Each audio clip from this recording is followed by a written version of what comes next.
Father David Nix, Padre Peregrino, with my friend from grade school here, Michael Alarcon, who was on with us last week. And today we're joined by Kelly Garbanieto. Am I pronouncing that correctly, Kelly? Well, you know, that's the Spanish version. You're making it sound much cooler than it really is. It's actually Nito, like cool and wow. Just Nito. Right. And when I heard my husband's name was Nito, I was like, before I even met him, I'm like, I got to marry that guy. I could be Mrs. Cool, Mrs. Wow. So that's an 80s joke. Well, this is our second podcast on New Age. Michael and I did one last week, and we're really excited to be joined with Kelly. She was a Miss America runner-up, opener for Garth Brooks. Then after her conversion, was it before your conversion you married your best friend and then had 5 kids? Yeah, before my conversion. We had 2 kids in the process, yes. Okay, and then did he come into the Catholic Church, or was he Catholic? He was the quintessential cradle Catholic. Cradle Catholic, but yeah. You were very involved in New Age, and we're going to talk about, Kelly actually gave me a thesis for this podcast I didn't even know we were going to do until about 5 minutes ago, that the kind of the world view of the United States isn't Protestantism, but New Age. That's quite a tall order to live up to, but I'm really excited to hear it because you've seen so much of this country, and you were a New Age practitioner. So you were doing New Age with like the Stars out in Los Angeles. You're going to tell us about your conversion. And after your conversion, you were the director and writer of Cross and Light musical that's reached 165,000 people. Is that correct? Yeah, from Australia to San Diego, and I'm out of Detroit. It was a bus and truck tour that God had me shut down in February, but we'll get into that for good reasons. Right, and then they're looking at making that into a movie. They are making it into a movie. Yeah. Right, yep. So you've seen a lot of this country, you've seen a lot of spirituality, you've seen a lot of low lows and high highs. One of the things I said in the, and Mike, how you doing? Glad you're with us again. Yes.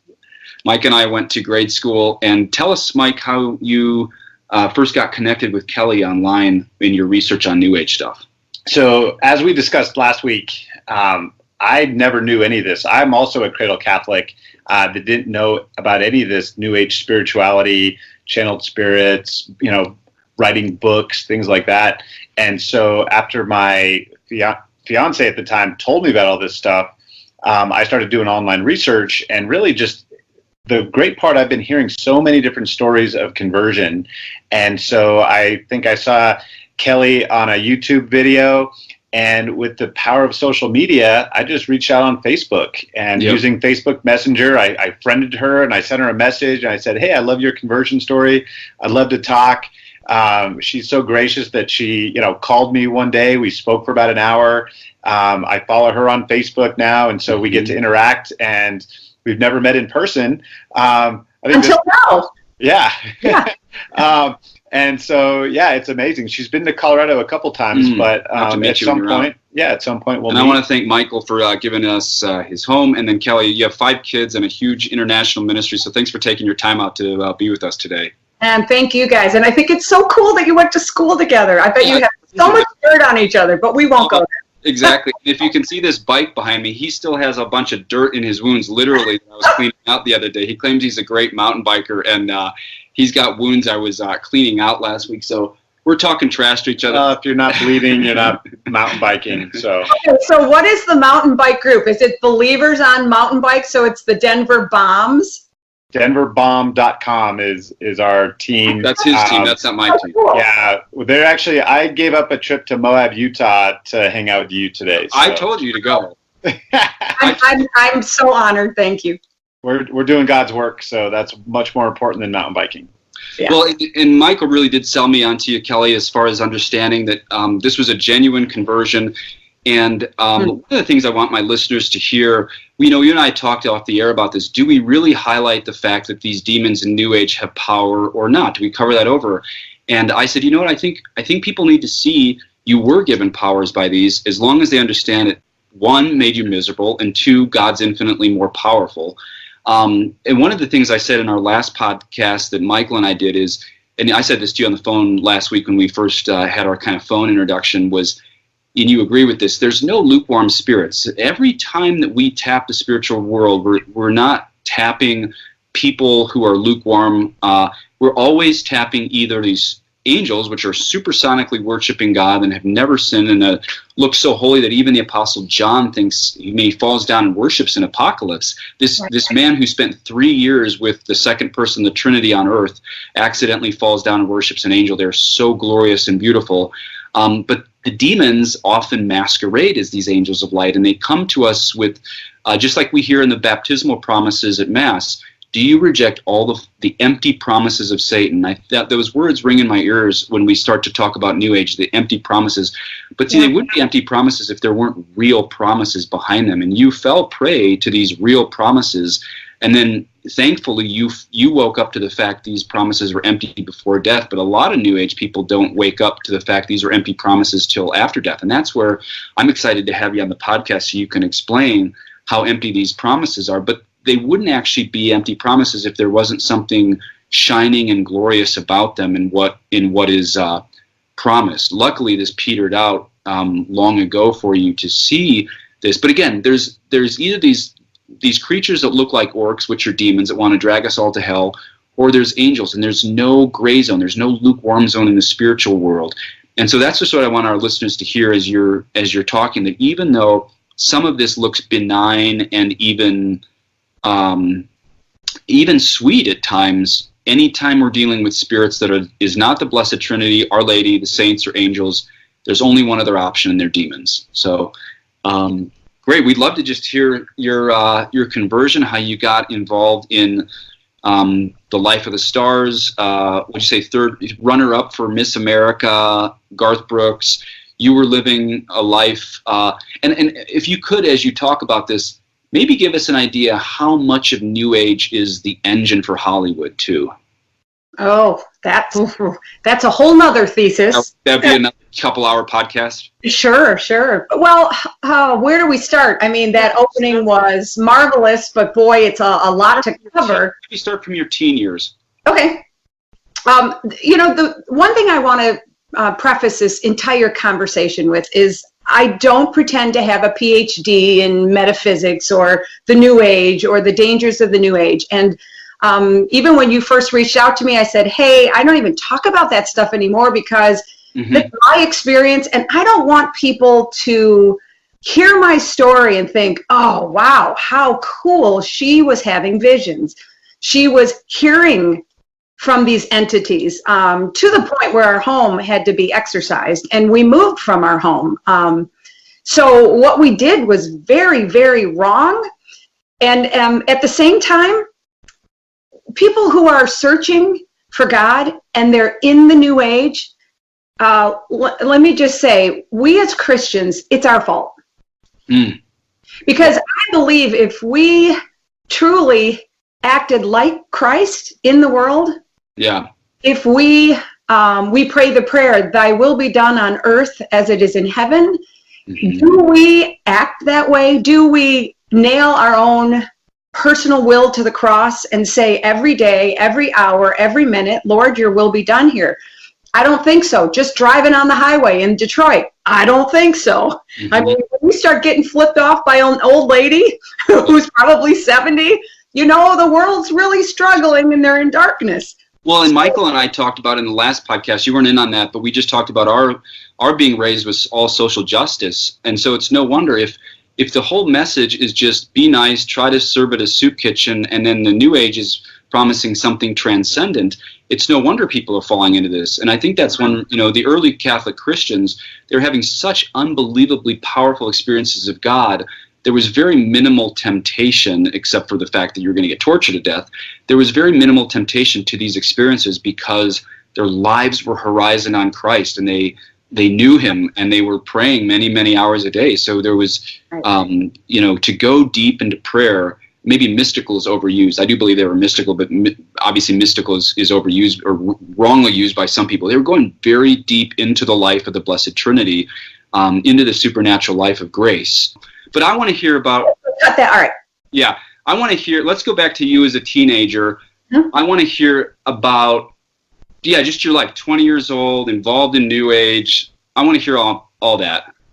So as a teenager, I felt a great sense of no belonging. I had a great sense that I didn't fit in anywhere.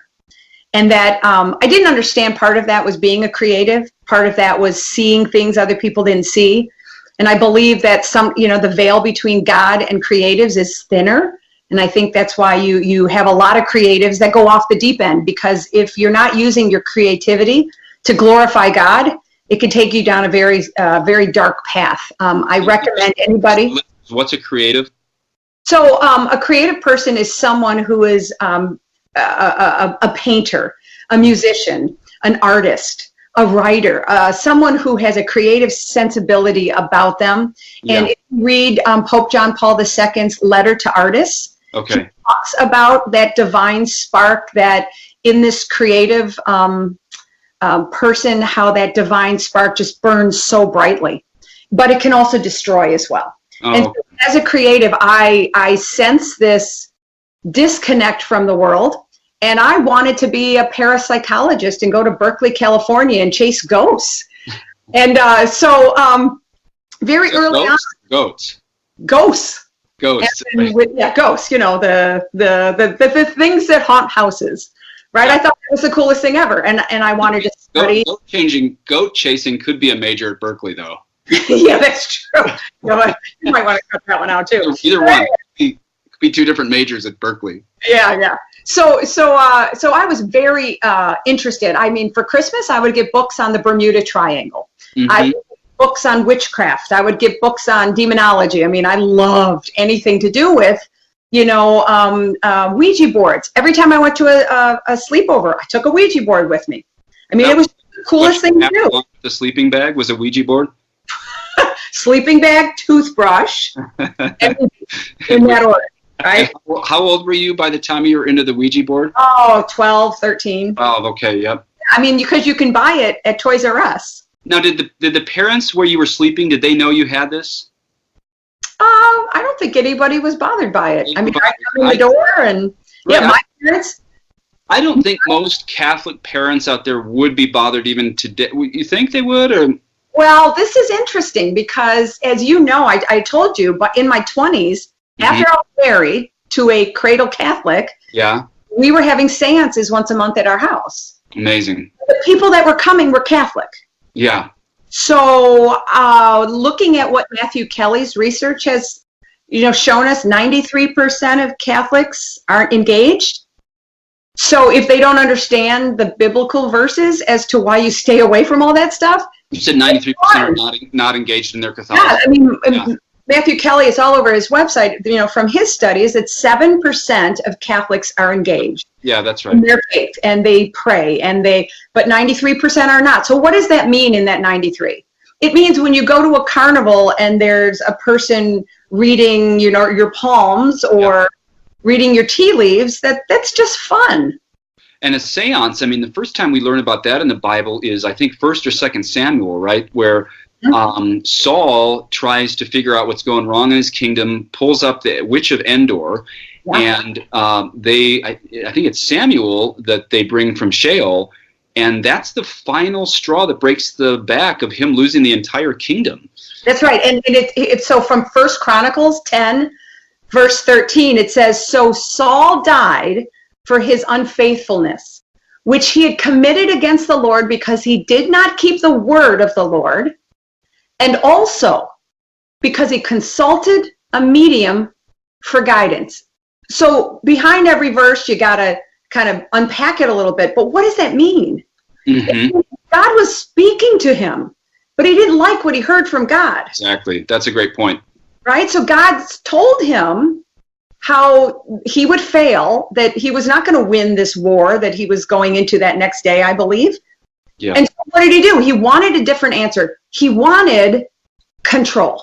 Why? Right. Why do we want control? Right. Because at the essence of the search in the New Age, we want control, and we do not trust God. Okay, that's key. And Satan and the demons do give some control. That's not all a farce. I mean, it's limited, and the deal is that you get your soul drugged to hell at the end of time, but they do fulfill a little bit of the bargain, that they do give you some control, right? Oh, absolutely, because I was having visions in my basement, and they were telling me things that would happen, and they happened, so I went, oh, That's awesome. I've tapped into something really powerful. I had no idea I opened the doors to hell in my basement that would take 10 years later to have it exorcised. Yes. And just the doctrinal side for listeners on that is that demons can read history better than humans. They are not in God's eternity. Everything is eternally present to God in his triune being. So it's not like he reads the future. The future is as present as us talking right now, is as present as the past.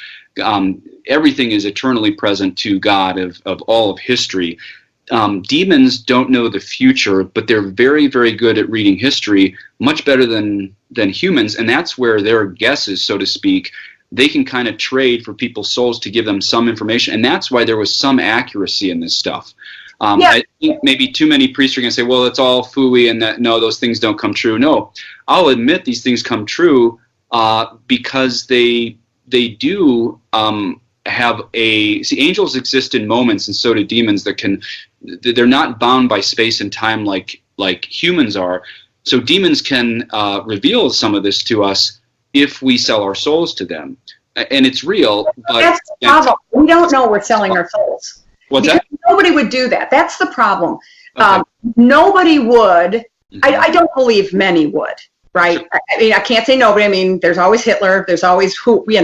Yeah. But who in this world wants to go to hell, right? So people don't even believe in hell.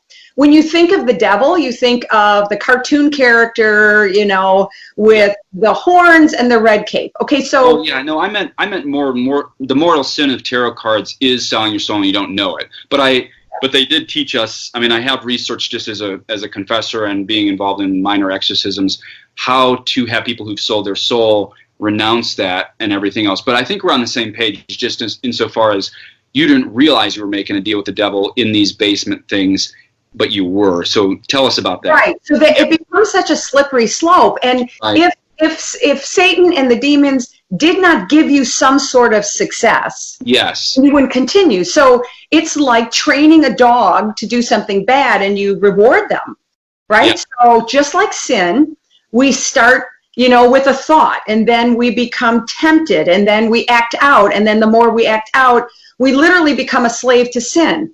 Yes. Right? So it is a very slippery slope, and that's why it's so dangerous, and that's why, I told my kids, you don't go near it. I used to give talks to, younger teens. We had a church in the Archdiocese of Detroit that after Mass, the youth group would get together, and then they would go to the graveyards to raise the dead because it was cool and it was fun. Is that right? Oh yeah, and so I came in and talked, and then the exorcist came in, and so it's fascinating that people just don't take this stuff serious. But here's why: because you're searching, right? So you're searching, and you want to tap into something powerful. So I don't want to demonize the people of the New Age. Again, our encounter with Jesus should be so much more powerful than it is. One of my kids went to Kairos, which is like a 3-day event as they were a senior in high school. And she came home sobbing because she said, I am so relieved. I said, you're sobbing because you're relieved? She goes, I truly encountered God. And at Mass, Mom, sometimes it's torture. And I kept saying to God, there's got to be more. Right? Now, I know, and you know, that Mass, you can't get any higher in worship. I mean, that's when we are intimately connected with the real presence of Christ. But 93% of Catholics who are disengaged probably don't understand what that even means anymore. And so tell us some of the things they're turning to besides, kids turn to Ouija boards and things like that. What are some Catholic adults turning to in New Age to either, and by, just to rewind like 2 minutes, I think there's a formal selling your soul to Satan, but there's an informal selling your soul when we're involved in that New Age stuff. What are some things that you see? That's a great example, the graveyards, the Ouija boards. What are some other examples of dabbling that Catholics are doing, even adults, in wanting this power, this control, even experimentation that isn't maybe going for super hardcore control? So I have a dear friend of mine who is a devout Catholic, and she always was at Mass. Her kids went to school, but everything that could go wrong to a person went wrong, to the point where she was being stalked by a man in prison that had other people who stole her car and then literally was just stalking her. I mean, every single time I saw her, something crazy and horrible was happening in her life. Mm-hmm. And I was at it was a Halloween party. And I was there, and I had just given the talk at the church where the kids were going into the graveyards. And so I showed up to this party, and I was talking about it. And she said, "What do you mean it's dangerous?" I go to a psychic all the time. I said, "What?" Mm. And she explained how she was always having questions, and God wasn't really making it obvious for her, and she needed answers right away. Okay. Right? So how many people say, "I don't hear from God"? Mm-hmm. Right? So our prayer life is part of this. I mean, my mother-in-law became a Catholic after seeing our musical, and she became Catholic at 72 years old, and her husband was 76. They went through RCIA. So she's a Catholic for about a year, and she called me really upset, and she says, "Kelly, would you come help me? I have no idea how to pray." And I said, "Didn't you learn how to pray in RCIA?" Mm-hmm. Well, they did a talk on it, but I don't know how to do what they asked me to do. And saying some of these prayers don't make sense to me. So what do I do? Mm-hmm. So I think this entire culture is so disconnected from understanding this communication with God, because we all want to know, what is God's will for my life? Mm-hmm. The problem is, if we're not willing to sit in prayer every day and wait on the Lord and attach ourselves to Him and not move until He confirms in our spirit that that's how we're supposed to move, a lot of people get very impatient, me included. And so we search out other answers, or we think, well, okay, this is a better situation and I didn't wait on God, but I'm sure God's along for the ride and He's going to bless this. Well, not really. I mean, what does God say? Sit with me, rest in me. I will make your yoke light, but you don't act without His will acting through you. You don't move ahead hoping God is going to come along with you. God drives the bus. So as a child, I was very sick. I was in hospitals. I had several diseases that should have killed me. And I was in a great deal of pain most of my life. You see the pictures of my family at Christmas, and I'm on the couch with horrible joint pain and chronic migraines. I had encephalitis. I had Rye syndrome. I had spinal meningitis twice. I was just always sick. And because I didn't have a biblical worldview, I had no sense of understanding suffering, right? Mm-hmm. So when you don't understand that Christ, through His suffering, brought about the greatest good, there's no context for suffering. Mm-hmm. And when there's no answers, what does that lead you to? Despair and suicide. Because when you're in chronic pain and there's no meaning to the pain, and there's no understanding that you can bring about good by offering up your suffering to Christ and for the redemption of the world, then at the same time you feel there's no meaning and no purpose. And as we know in all the research studies of the suicide rate right now, that's the bottom line. A sense of no meaning and no purpose in these young people committing suicide. So twice in my high school years, I was very close and very tempted to committing suicide. I then decided there had to be a better way. So I didn't feel worthy of love. I didn't feel that God ever saw me. My mother was an atheist. My father was a cradle Lutheran. I would ask him questions. He had no answers. My mom would say, it's because he doesn't have answers, because it's all, BS. There is no God. Mm-hmm. So at this point, nothing made sense. So I went out into the world. I was going to prove that I was worthy of love. Okay. I didn't feel that as a child. I had a very big hole inside. And so what do you do when you feel that way? You get involved with the Miss America pageant. So I was a flat-chested, freckle-faced kid with a red afro and bad acne.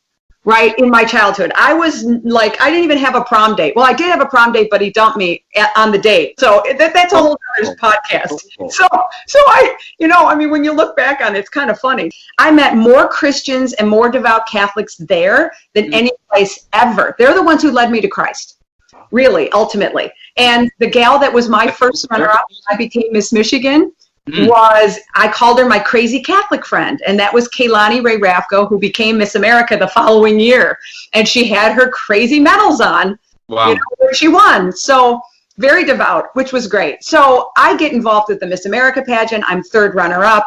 I win the talent award. You would think that from the outside, the whole world watching, all my high school friends were like having parties watching, right? I had no idea until my 5-year anniversary or reunion. So you would think that, wow, Kelly's got it all together. She's at Miss America. Now she's all over the world performing. Right. And I was literally falling into a pit of despair. And so I had a 3.5-year boyfriend who was out in California. During this time that I was getting ready for Miss America, I had an introduction to what I would call a trans-channel entity named Red Feather. Okay. And I'll just give you a quick overview. I was told that the spirit of this dead Indian named Red Feather had a prophetic word he wanted to share with me. My mother and I thought that was the coolest thing ever, that a dead Indian would be interested in me. I mean, I didn't, so we went to this woman's house. Her name was Joyce. We went into her home, and I was expecting cobwebs and everybody dressed in black, but it was a very normal, beautiful little farmhouse in the country.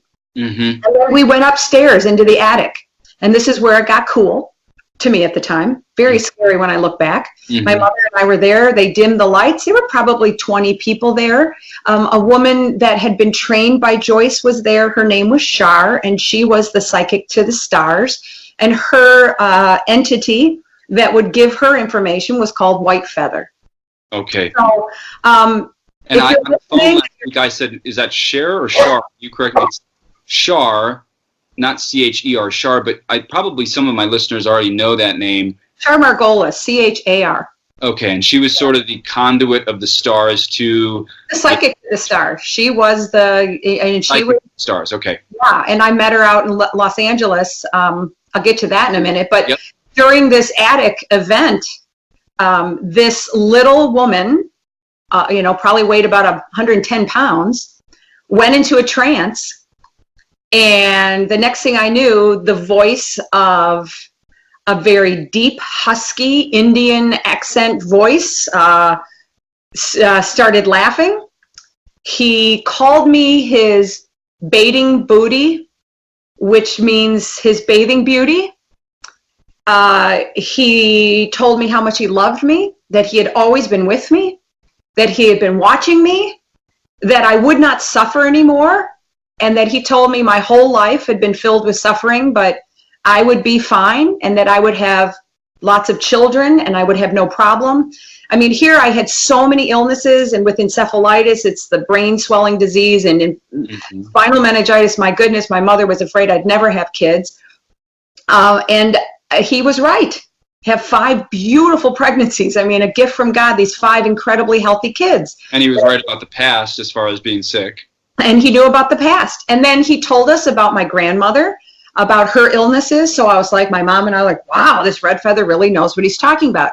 He also told me that the man I was engaged to would end the relationship.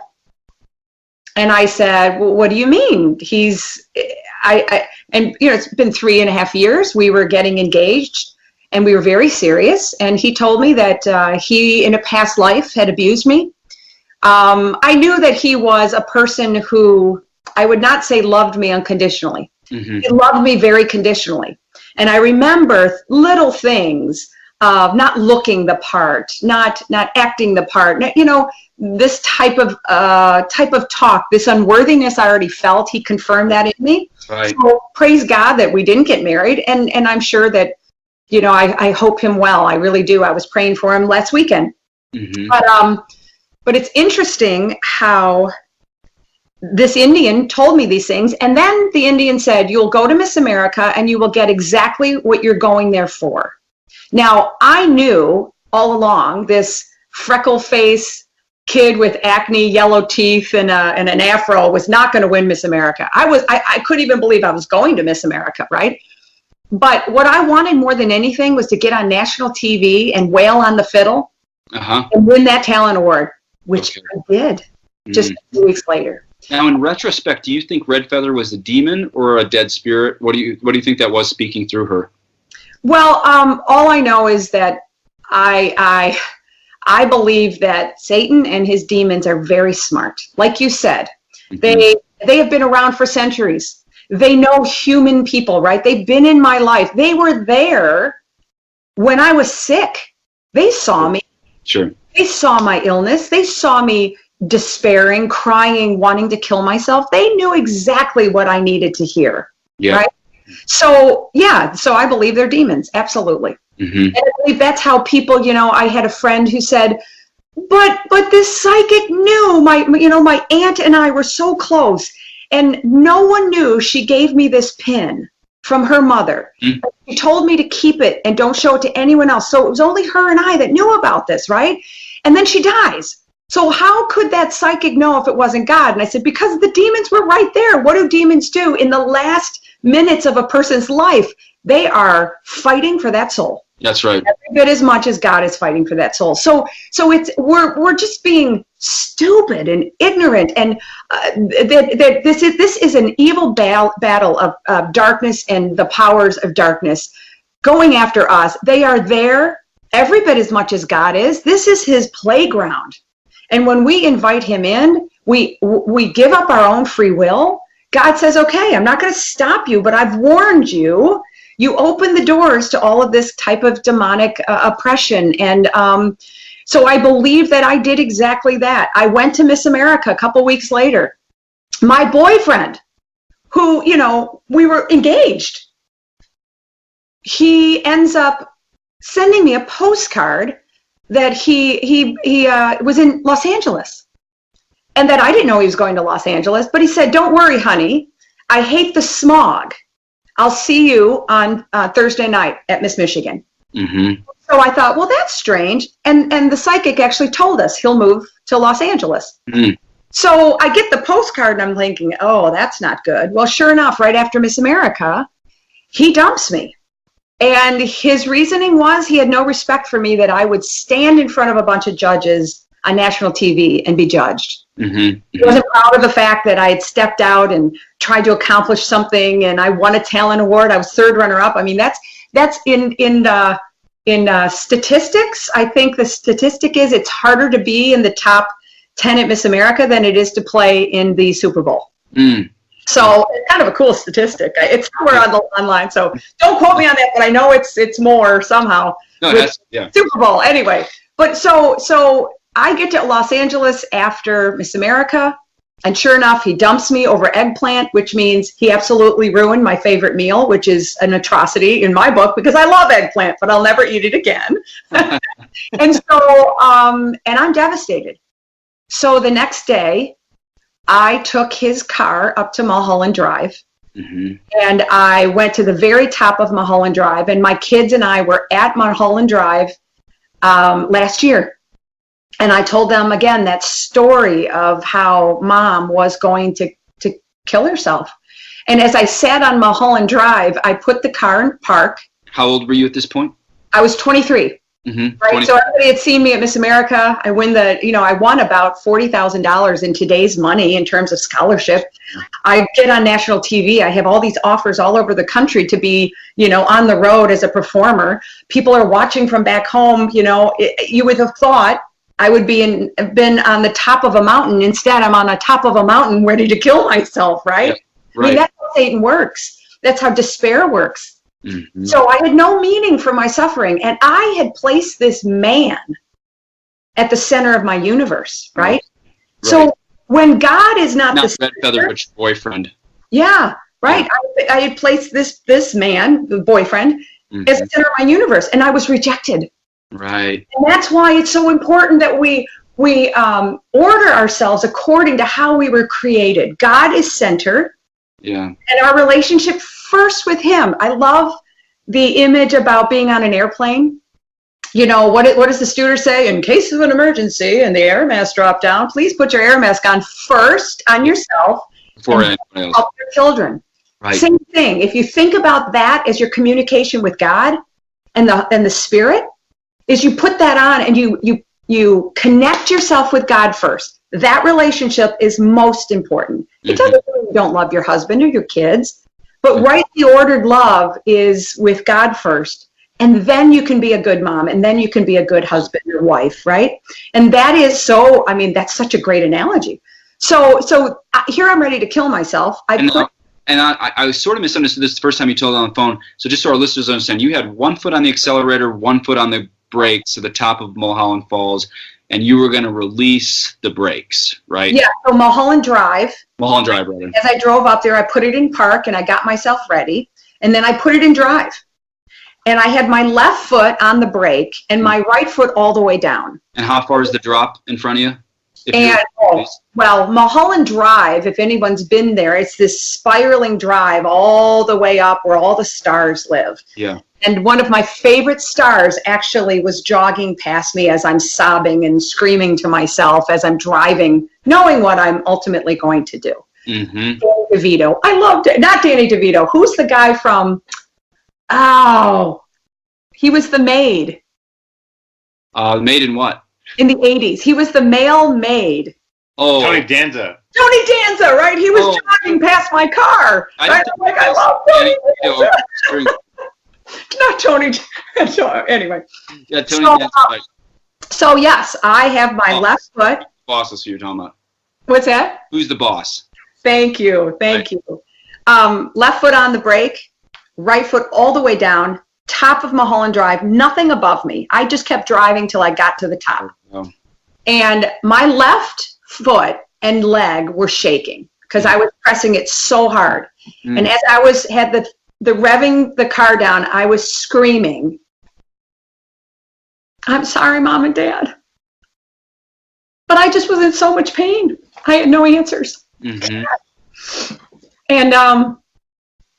And that's the darkness that people are in right now. That's why they're going to seek a psychic. That's why they're going to get answers. Yeah. If Christians would tell them about the love and mercy of Jesus, that you aren't worthy. You're right. Yes. But you don't need to be. It's a gift. That's the whole idea. That's right? a great point. Yep. You are God's beautiful daughter. He wants you to crawl up in his lap so he can put his arms around you and protect you and bring you back to being and restoring you as a child of God and being an heir to his kingdom here on earth. My God, nobody told me that. Mm-hmm. Nobody explained that God loved me more than anything in life. In fact, he loved me so much he sent his son for me. Yeah. But here I'm ready to take my life. No one had told me that. So if we want to help people of the new age, we have to share the love and mercy of Jesus and how he's transformed us from darkness to light and how everything changes when you understand your love. Now, is it perfect? No, it's a journey, and I'll get into that. But my goodness.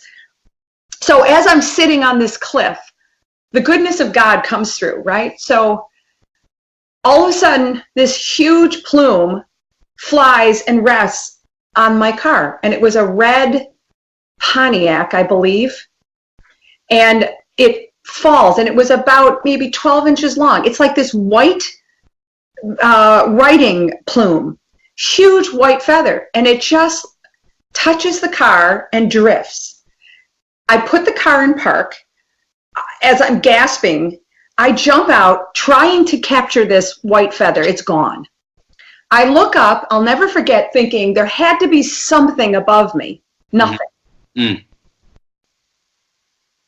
And I knew it was white feather. I knew that white feather had purpose for my life. It wasn't white feather. The demons wanted me to release the brake. Mm-hmm. But God, in his infinite mercy, gave me an opportunity to have more time to find him. Mm-hmm. We're not even finding him, right? He's the lion stalking us. Mm-hmm. He wants to find us more than we want to find him. Right. Right? So I go home, I get on a plane, head back home, I talk to Shar, I talk to Joyce, I let them know what's happened. And they even said, yeah, I mean, Red Feather called it. He was abusive to you in the past. You weren't going to marry him anyways. He was going to Los Angeles. You did what you did at Miss America. Now it's time to learn. Mm. And so I did meet Shar a couple times in Los Angeles. And she even said to me at one point that as she was praying over me, she saw Jesus standing next to her. Mm. So I thought that was really interesting. I don't know what to make of it. I really don't. I mean, but I'm not even going to weigh in on that. But it's kind of unimportant because I can't remember if I told you. I think I told you this on the phone like 2 weeks ago. You know, there was a woman who was having these visions in the 16th century of Jesus, and she told her spiritual director, St. Philip Neri, about this, and St. Philip Neri said, "Spit in his face," and she's like, "What? Spit in his face?" And so she did it, and it was as soon as she did it, it turned into the demon that it was, and it scampered off. Yeah, so that's a really good point. Yeah, that's a good point. That they can 99.9% of what a demon will give you could be truth, but he's going to skew it just enough to no longer be truth. And then it's this slippery slope of everything being skewed, right? So, and that's saying Michael in the first podcast, that's where the only safe place, I mean, not that safety is our only goal in life, but the only safe place of these spirits is Catholicism, because they're always going to be dabbling or tempted to dabble in these things in other religions. Yeah,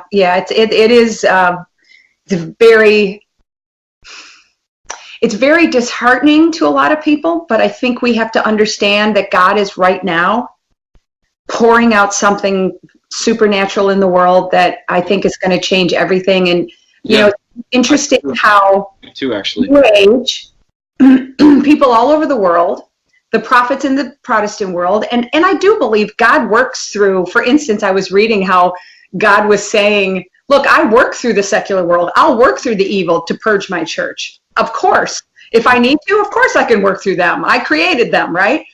So we may see this as bad, but God could be utilizing I think so. moments, right, to purge his truth, to go back to maybe a smaller remnant of those that hold on to the truths of Catholicism. But so go back to where you were with Shar. We haven't even got to you being Catholic yet. I'm excited. I mean, there's no rush to get there. I'm excited to get there, but you're talking to Joyce, you're talking to Shar. Mm-hmm. So this, you refraining from committing suicide, that wasn't exactly the beginning of your conversion. It kept you from committing suicide, but you kind of returned to New Age, or not returned. Yeah. You just stayed in it. Yep. And so I married my husband, who was a cradle Catholic after that. I was very involved in the New Age. I was always going to psychics and seances and, those meditation, whatever, gurus. I can't even remember what the names are. But anyway, I was very drawn to all of that because I wanted answers. Okay. And I didn't think that a logical person could be a Christian. I was never exposed to the logic and the beauty and the understandability of the Catholic faith, of the Bible. So I was very much into that. My husband would be upstairs with the kids and I would be downstairs, and I would light my white candle as I was advised to protect myself, you know, that just the white spirits could be there. And then I would pray, and I was having visions. And it was, I believe, Red Feather in my basement. I would see his hands, I'd see his feet.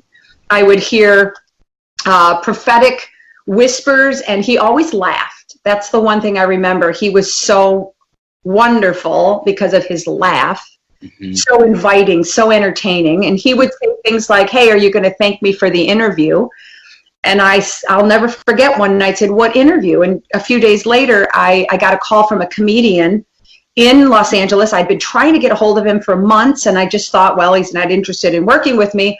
And he called me up out of the blue and said, "Hey, I really want to work with you on that project. I've just been out of the country, so hey, let's make this happen." And I was like, "Oh, honey, this is great. I mean, I'm having visions now, and I'm hearing, and things are coming true." I really thought I had tapped into something powerful. And you know what? It was. You know why? And go ahead. Because I was getting all egotistical. I was thinking, wow, I am so powerful. I'm like the center of the universe, right? Yep. I'm in control of this. I'm able to talk to spirits. You know, there's no humility about that. There's no obedience about that. There's nothing about how we as Christians should be giving up of our own will. This was about me empowering my will, my desires for what I wanted in my life. And that's why the New Age is so appealing, right? Okay. So all along, this is happening. My mother gets an illness. I had no idea this illness was so bad. I get to the hospital, and I'm informed by a woman that I actually knew, who was the nurse, who told me, you need to get the family together. She is not going to live. Mm-hmm. She had vasculitis. It had wiped out her kidneys, or a portion of her kidneys, where they were thinking of dialysis. There were 20 people with this disease, and she was really bad off. Mm-hmm. And so at that point, I found myself on a University of Michigan bathroom floor. How glamorous. You know, the contrast of the Miss America stage mm-hmm. and the bathroom floor at U of M. Mm-hmm. And I was crying out to a God that I had rejected my entire life. And I said, if I don't know who you are, I don't know what you are, but if you show me the truth and keep her alive, I will give you every last breath. And you knew you weren't talking to, I mean, nowadays, you know, red feather, white feather, those were all demons.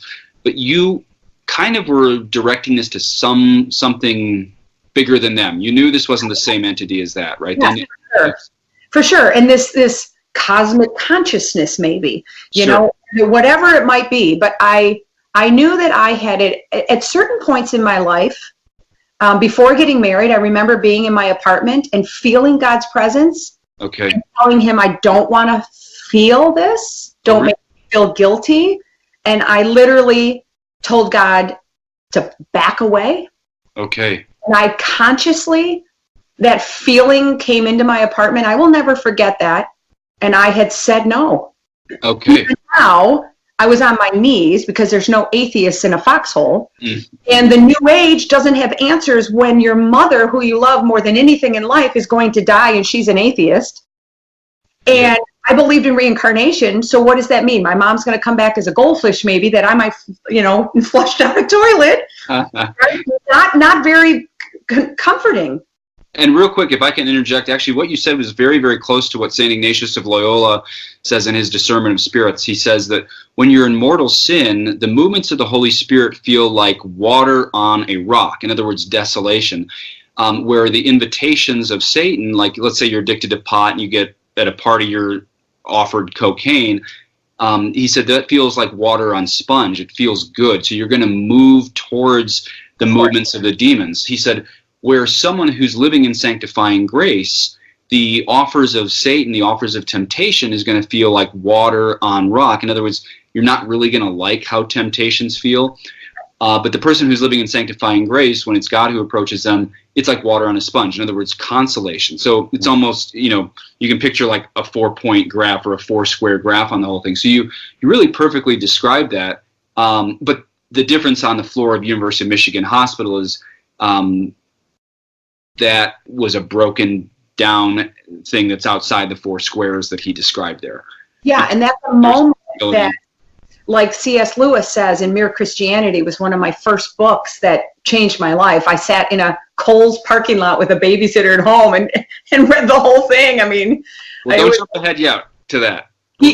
He says suffering is a megaphone to rouse a bold world. It's the greatest line ever, because suffering is what makes you search for answers, and Jesus is the answer to all pain, all suffering of all situations, right? Yeah, what does it say before that? Like, the joys of our life is the whisper, but the suffering's a megaphone, where we see it as the opposite. Where's all the joys where you're going to live through? But I think C.S. Lewis is right at that point. That's so brilliant. And I really have to remember to add that, because, I mean, that is etched in my brain. But that's great. I'm going to go back and get that in my brain so I can say that, because what is it we're seeking right now in the world? Pleasure. Mm-hmm. Mm-hmm. The New Age is all about me and pleasure. Okay. Happiness and mindfulness to acquire this stuff, right? Mm-hmm. What do we find in Christ? we find in Jesus the answer, and that is humility. Becoming nothing, emptying ourselves, dying to self, humility, obedience. Yeah, and when you look at a crucifix, who wants that? Right. I mean, that's why it drives me crazy to see a cross without Jesus, because, you know, when you see what he suffered for us, he's calling you to the same, to carry your cross. It's so biblical. And he's reminding us of the power of the cross.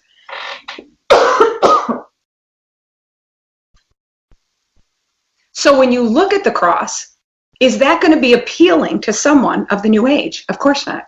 And these are real power. I don't know if you've ever heard Zachary King, but he's the former satanic wizard. I mean, there's a lot of quote-unquote satanic priests in the world, but there's never more than 10, never less than 2 wizards in the world. And he had major power. One of the most extraordinary conversations I've ever had on the phone. We talked to 3 a.m. one night, and he was telling me, I mean, he even had the ability to fly. He could fly up 200 feet and back down at satanic conferences. And, you know, he could pin people against the wall by just communicating to the demon and kill them. And he has a YouTube channel, so this isn't revealing private stuff. I mean, he was like one of the evil X-Men. He could think it, and it would happen in the physical world. He was so powerful. And then, you know, I said to him one night, you know, this is all amazing. I'm so glad that you became a Catholic. He had an instantaneous, incredible conversion. I'm going to try to get him on the podcast. Again? Zachary King, and he was actually working in a tattoo parlor after 20 years as a Satanist. I mean, super high power. He did 142 ritual abortions, often for, I mean, but he started that as a teenager. He started that as a 16-year-old. People would come to him asking for, like NFL players who were on the way out would come. They'd get power, and they were back at the top of the game. Mayors who were on their way out would come and ask for an abortion whenever back at the top of the game. He did a curse on Hollywood 20 years ago to make it that every sitcom in 20 years would have at least one homosexual character in it.